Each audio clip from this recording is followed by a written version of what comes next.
दाखिल खारिज के लिए अप्लाई करते हैं और बार बार रिजेक्ट हो जाता है। अब नहीं होगा। 2-3 स्टेप मैं बताऊंगा, उसको अगर आप फॉलो करेंगे तो आपका दाखिल खारिज 100% स्वीकृत होगा और अस्वीकृत नहीं हो पाएगा। वो कौन सा स्टेप है बताने से पहले मैं आपको बता दूं कि अगर एक बार किसी भी अंचल कार्यालय से अगर आपका दाखिल खारिज रिजेक्ट हो चुका है तो दोबारा अप्लाई करने से पहले आप भूमि सुधार उपसंहारता के यहाँ से आदेश प्राप्त करेंगे। उसके बाद ही आप अप्लाई करेंगे तो आपका दाखिल खारिज हो पाएगा।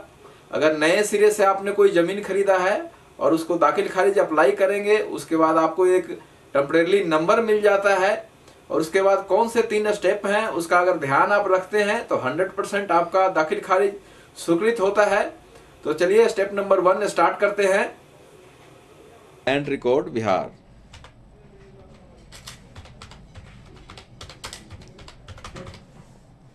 एंटर करेंगे, ये वेबसाइट ओपन हो जाएगा बिहार भूमि। ये आप यहाँ देख रहे हैं, इसको क्लिक कर लेंगे, ये पॉपअप खुलेगा। इसको बंद करें, इसको बंद कर देंगे और थोड़ा सा स्क्रॉल करके नीचे देखेंगे तो यहाँ लिखा हुआ है दाखिल खारिज त्रुटि जांच। इसको क्लिक करेंगे। जब आपने आवेदन किया होगा तो उस समय आपको एक टेम्परेरी नंबर मिला होगा। तो टेम्परेरी नंबर डालने से पहले हम अपना ज़िला चुनेंगे, जिस ज़िले से का आपका ये आवेदन होगा। उसके बाद अंचल चुनेंगे। उसके बाद यहाँ लिखेंगे वो टेम्परेरी नंबर जो आपको आवेदन करते समय मिला था।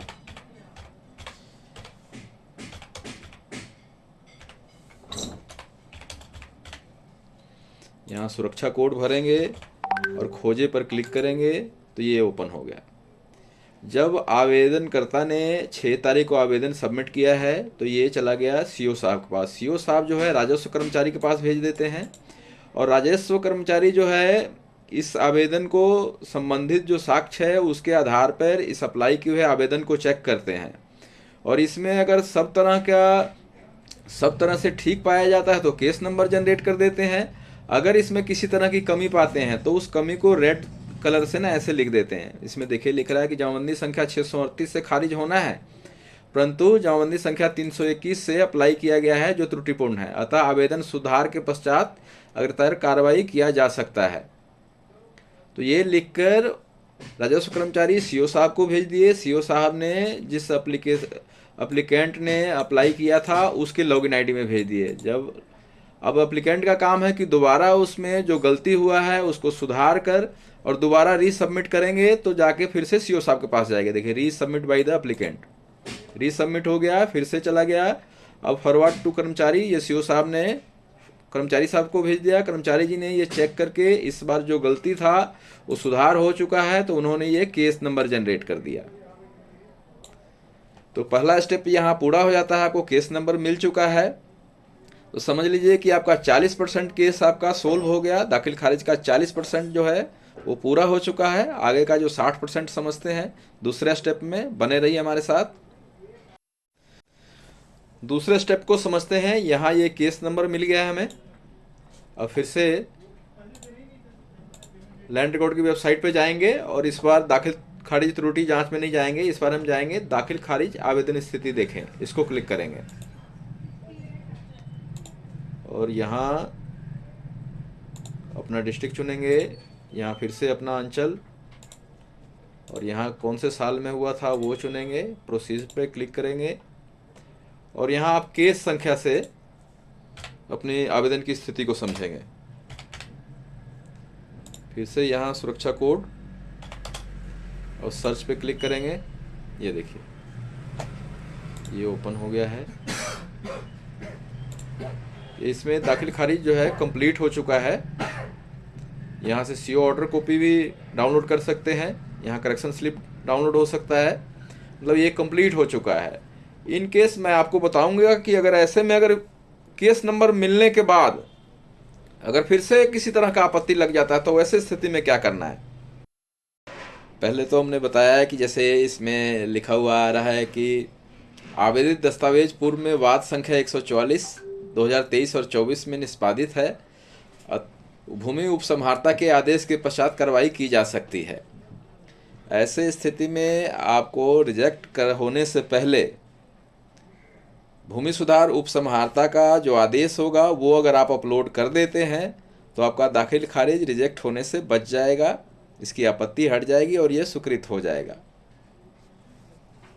अगर आपका भी कोई दाखिल खारिज रिजेक्ट हो चुका है तो डीसीएलआर के पास से आपको आदेश लेना होगा।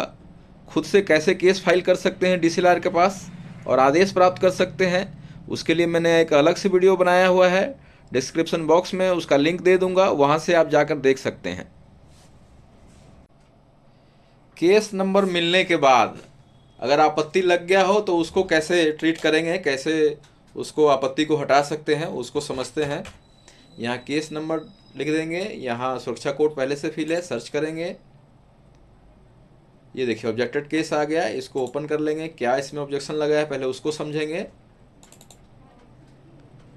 डबल क्लिक से खुलता है, कई बार ये सिंगल क्लिक से ही ओपन हो जाता है।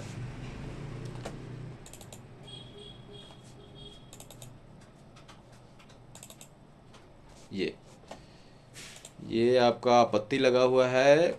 आवेदित केवाला का मिलान किया, पाया कि केवाला में खाता 36 खेसरा 1851 है, जबकि खतियान में खाता 351 और खेसरा 1851 है। इसमें लिखने का मतलब है कि केवाला में जो है खाता संख्या 36 लिख गया है, 36, जबकि जो खतियान है उसमें 351 खाता संख्या होना चाहिए, खाता संख्या है। तो जो हमने केवाला करवाया, रजिस्ट्री करवाया, उसमें भी अगर 351 होता तो बिल्कुल सही होता, फिर ये आपत्ति नहीं लगता। इस केस में आप डॉक्यूमेंट तो कुछ ला नहीं सकते, ऐसे स्थिति में आपको एक आवेदन लिखना होगा।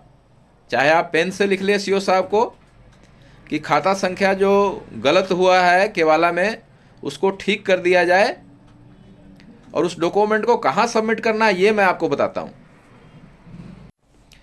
इसके लिए ऑनलाइन दाखिल खारिज आवेदन करें, इस वाले में पहले जाना पड़ेगा आपको। लैंड रिकॉर्ड का वेबसाइट पता चल ही गया है। अब इसको ओपन करेंगे, यहाँ अपने मोबाइल नंबर से आप इसको लॉगिन करना होगा।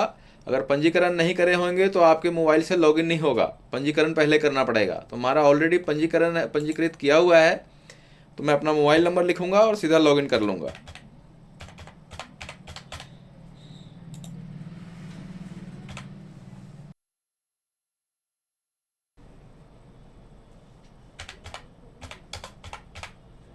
पुष्टि करें, ये लॉगिन हो चुका है। अब जो दाखिल खारिज के लिए अतिरिक्त दस्तावेज अपलोड करें, ये वाला है, इसको क्लिक करेंगे और जो हमने आवेदन लिखा था उसको सबमिट करेंगे।